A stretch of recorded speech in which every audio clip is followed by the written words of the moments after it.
Frequency Podcast Network. Stories that matter, podcasts that resonate. Would you rather experience a couple of moments of discomfort or years of pain, potentially leading to death? Well, that's the way gynecologists and oncologists are demonstrating the choice between going to a cervical cancer screening versus having to deal with a problem that could have been solved with early detection. But the answer isn't so simple. With a staggering shortage of family doctors and accessibility barriers depending on where you live, access to screening isn't as easy as just booking an appointment and putting on a gown. The reality of cervical cancer in Canadians is changing. What was once a steady decline in cases now is stalled. And if Canada wants to reach their 2040 goal of virtually eliminating the disease, the challenge now rests in the government's hands to ensure access to testing and vaccination is available to anyone who needs it.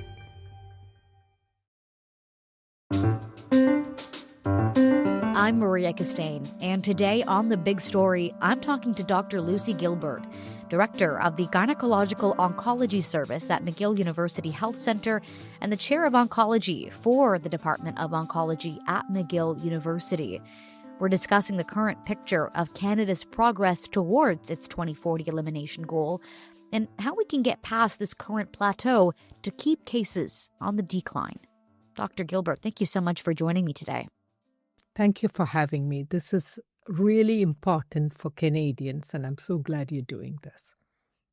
So let's talk about the recent report published by the Canadian Cancer Statistics Advisory Committee. It found that after more than 3 decades of a continued decline for cervical cancer cases, the past 20 years has seen a bit of a plateau rather than a continued decline. What do you make of this change in Canada's progress? It's deeply disappointing, and it came as a shock to us because Canada was one of the first countries that introduced screening for cervix cancer. Cervix cancer is a totally preventable cancer. There are not many cancers that are preventable because most cancers, we don't know the cause. We know things that increase the risk, so we call it risk factors. And if it has multiple risk factors, it isn't easy to eliminate. Cervix cancer is really different because it has one cause. It is caused by a virus. And once you know the cause, we now have a very effective vaccine, 2 vaccines in fact, that help the body mount a very good immune response. And so the virus cannot take hold and cause a cancer. So it's totally preventable. In addition, there are screening tests that pick up the cancer at its pre-cancer phase so that you can treat it. So some cancers like ovarian cancer and pancreatic cancer, there isn't a long pre-cancer phase. So they're hugely difficult to diagnose and prevent. While cervix cancer, the pre-cancer phase is at least 10 years and often 20 years. So you can imagine you have all the time to find a pre-cancer and treat it with very minimal damage to the woman's body, her cervix, her internal organs, her capacity to have children. And so you can eliminate it with such success that not to be able to do this and to have women, young women, who have children, who have so much to offer, dying of this cancer is just a tragedy. We're going to get into all of that. I want to start off with, the cervical cancer itself. What should people know about it? Does it pose as a fatal threat to women's health? Absolutely. So cancers start in a place. They sit, especially something like cervix cancer, there's a pre-cancer phase, it's in the cervix. But if you don't treat it, it grows from the cervix, it can go around, come down into the vagina, go into the bladder, go into the rectum, escape from there, go onto the liver, the lymph nodes in the neck. It's just, that's how patients come to us with advanced cancer, because people think cancer causes symptoms. Cancer does not cause symptoms until it starts impinging on nerves and blood vessels and blocking so people come to, if you don't do screening and pick it up early, people come to us in advanced stages. And at that time, if it hasn't left the cervix, if it's still within the uterus, you lose your uterus, you lose your capacity to have children. And once it's left that, we can't even operate. So it's firefighting after that. Radiation, chemotherapy, immunotherapy. And you're firefighting, really. You mentioned earlier on that, the pre-stages of detecting cervical cancer, you can tell, for 10 to 20 years. And that fact alone shocks me.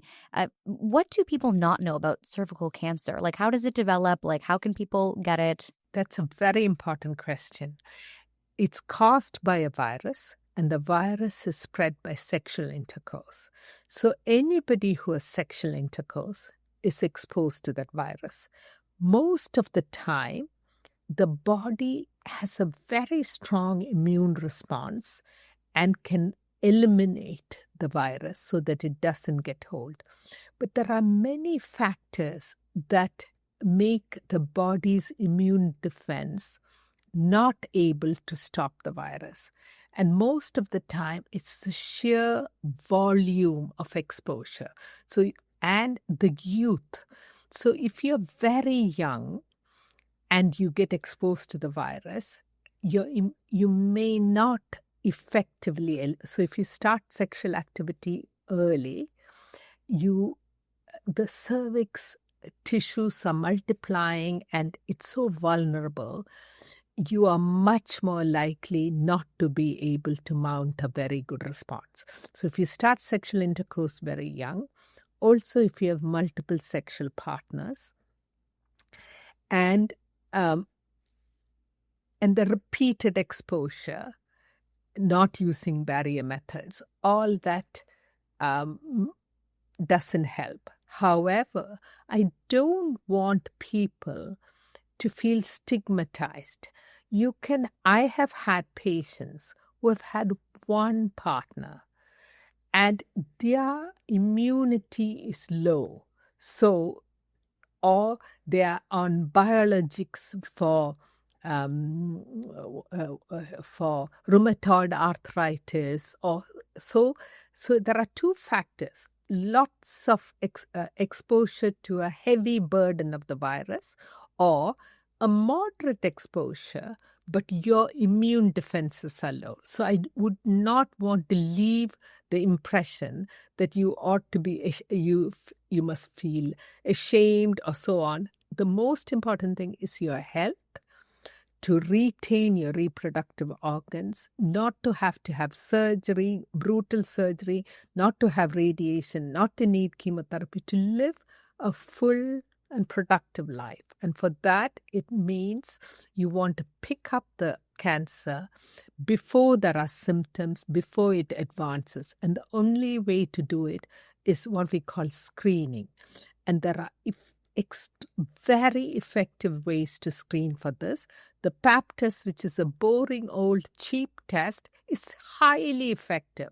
The women who get cancer are not those who they didn't have the Pap test. They did not have screening. Now, there are even better things than the Pap test. That is the HPV screening. It's highly effective, and it's free, and it's available.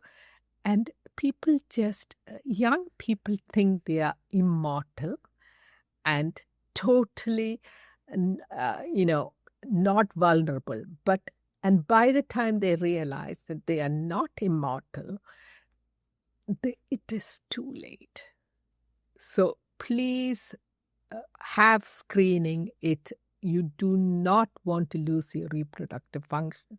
You do not want to lose your ability to have enjoyable sex. You do not want to have chemotherapy and radiotherapy and have your bladder function disturbed. So please make yourself use the screening tests that are available.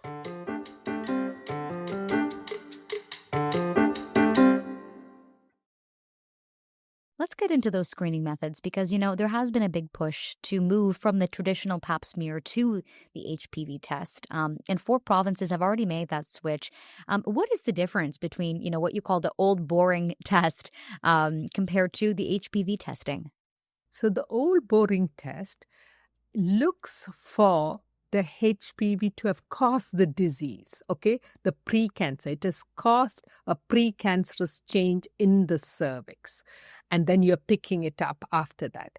The HPV test picks it up one stage earlier. It identifies the presence of the HPV. So, of course, it's much more sophisticated, it's much more accurate, and you're picking it up much earlier. So, it is better. But the provinces that have introduced it have some of the worst rates because of cancer, because what they're doing is just having a sophisticated test is of no use to anybody if people are not using it. And it's only educated people who are invested in their health and so on keep using it. And the people who need it the most, the young, low income, very busy, rural, people who live in slightly remote areas, disadvantaged by any means, they are the people who are at the highest risk, and they don't use it. In terms of, we all know that the pap smear is definitely not the most comfortable test to have done. And I think a big reason I'd say people don't get that done is because of the discomfort. Although it's 2 minutes, just the stigma around the pap smear, I think definitely prohibits women from doing it. Let's just be honest, is the HPV test any different in discomfort? Yes. Because, as you said, no woman in her proper senses, no matter how old you are, want to lie down and be on stirrups and have what is not a very private. And it is quite uncomfortable. As you said, it's only 2 seconds, not 2 seconds, okay, maybe 10 minutes or from the beginning to the end. And this is a small price to pay. But there are the HPV test, for the old boring pap test, a doctor or a nurse has to see the cervix. So they have to use a speculum and to have to take the sample from the cervix and from inside the cervix. While the HPV testing, you don't have to go up there to the cervix. You can get it much easily, and there are very effective self-screening methods. So people can do it in the privacy of their home. But what I mind is just mailing out kits to people. It'll just get thrown into the garbage can. It is the education and it's the support. People need to know why it's so important. So it's that piece that's missing. And even lecturing to young people isn't, in my days, you got a message across in a different way. Now it's social media. You have to reach young people in a different way and get this message across. And there ought to be someone they can talk to, or people going into the areas where the young people are and giving this message in a palatable manner that is digestible and that resonates with young people. And when I say young people, because the median, the other cancers I deal with, ovarian cancer and endometrial cancer, the median age is 63. So it's older postmenopausal women. This is younger. It's below the age of 50. And now you said the rates of cervical cancer is plateaued, but in women under 40, it is rising, and under 35, it's rising substantially. So it's not, we can't be proud of the statistics. How do you think Canada is doing in terms of educating young women about their reproductive health in general? Do you think there's a big enough focus on getting women the information they need, in your words, how they need it, meeting young people where they are, to learn more about their bodies and sex in general? So I think there are two problems. One is reaching young people and educating them. And unfortunately, a lot of the people who know how awful it is and this needs to be done are in my age group. So we are not very good at communicating. So it's really getting people who can get this message across effectively. But the other big piece why Canada is doing very badly is because of poor access to primary care. So you can, general practitioners, family doctors are overwhelmed and overburdened, and they have to concentrate on what we call acute care. Heart disease, diabetes, blood pressure, asthma, so many, mental illness. So they do not have the time to invest in educating and counseling and doing things like pap test and so on and so forth, because they too are firefighting all the time. So but they are trusted by the public.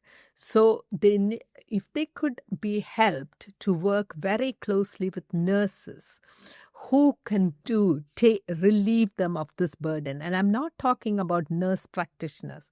Nurse practitioners, there are only about 8,000 nurse practitioners in the whole of Canada. Their study is long. They have to jump through so many hoops. But there are, I think, about 180 or 1,000 nurses, registered nurses. So you don't need you can use licensed, practice nurses, LPNs, I think they're called. So what I'm saying is, you don't need to go through a 5-year course and a lot of experience. You can have nurses who are interested in women and can communicate the message easily, take this on. And it would be fulfilling for them, because a lot of our nurses are discouraged and leaving the public health system to go to private enterprises. But doing something worthwhile like this may help keep them within the public system and could do a lot for society, because they can do the counseling, they can encourage people to have the vaccination, they can do the HPV screening themselves, or teach people or encourage people to do the self-sampling. So I think investing and looking at it in another way may help stem the increase in incidence of cervix cancer. Do you think if we do get those messages across and we do ramp up education, how useful do you think those at-home kits could be? Because, even if, let's say, 30% of them get thrown out, those other, 70% does get used. So, I think they would be phenomenally useful. Just think, any age group, how wonderful it is to do this test within the privacy of your home and just put it in. Women are used to using tampons and things like that. Just do this test and put it in. It is to understand the importance. That is what it is. And the more you educate, the more you support, if there's following up on a test that wasn't returned, then the likelihood of it being used effectively will be much, much higher. Right. I know you didn't want, you stressed not stigmatizing people in terms of, how many sexual partners they have and how often they have sex. But the reality is there are unique risks for sex workers who are, exposed to more vulnerabilities due to their nature of work. What kind of risks do you think they're facing? It is a virus which is spread by sexual intercourse. The younger you have sex, you're more vulnerable. The more different partners. So I have women who have had one partner, but if the partner has multiple partners, the woman is at risk. So this is the reality, and really it's something, it's to invest in them, to make sure that they have the vaccinations early enough to be preventive. It's not a therapeutic vaccine. So once you have the disease, it's not going to help. To get women vaccinated early and then give them access to the screening test and support them. And if they have precancer, treat it at the precancer stage rather than. And Maria, I want to make a point about the vaccination. HPV doesn't just cause cervix cancer. It causes vulval cancer. It causes rectal cancer, anorectal cancer. It causes head and neck cancer. So the vaccination helps prevent all of these cancers. So it really, really is a piece that we ought to invest in. And Canada lost its status as, measles, eliminating measles. And I'm so worried that this message about vaccinations will stop women from having this hugely, hugely important vaccine that helps their vocal cords, protects their throat, tongue cancer, throat cancer. It's not fun. Anorectal cancer. So vaccination is hugely important. And then screening with HPV test. And then if you not, just the boring old pap test would do. In terms of access to the vaccination, are all Canadians eligible to receive the HPV vaccination, or how does that work? So if you get the free vaccinations in schools, and there's a catch-up program. But I tell people who have missed that, I don't know how much it costs, but women do go and spend a reasonable amount on doing hair and buying shoes and so on and so forth. And this is an extremely worthwhile investment to protect yourself from cervix cancer, vulval cancer, vaginal cancer, head and neck cancer, rectal cancer, throat cancer. It really, really is a worthwhile investment. And I hope society would deem it important enough to offer it free for all age groups, because the return on this investment is hugely worthwhile. I think that kind of bleeds into my last question. If Canada wants to get back on that right track towards meeting its elimination target by 2040, what do you think Health Canada needs to prioritize at this point? Education, access, and vaccination. And to really, really, I treat cervix cancer. The surgery is a huge surgery. And if we cannot get it in time, the immunotherapy for this runs into hundreds of thousands of dollars. And I would want to spend that money earlier on free vaccination for all age groups. Dr. Lucy Gilbert, thank you so much for this very important conversation today. I appreciate your time. Thank you so much, Maria, for doing this. It truly is a public service. Thank you.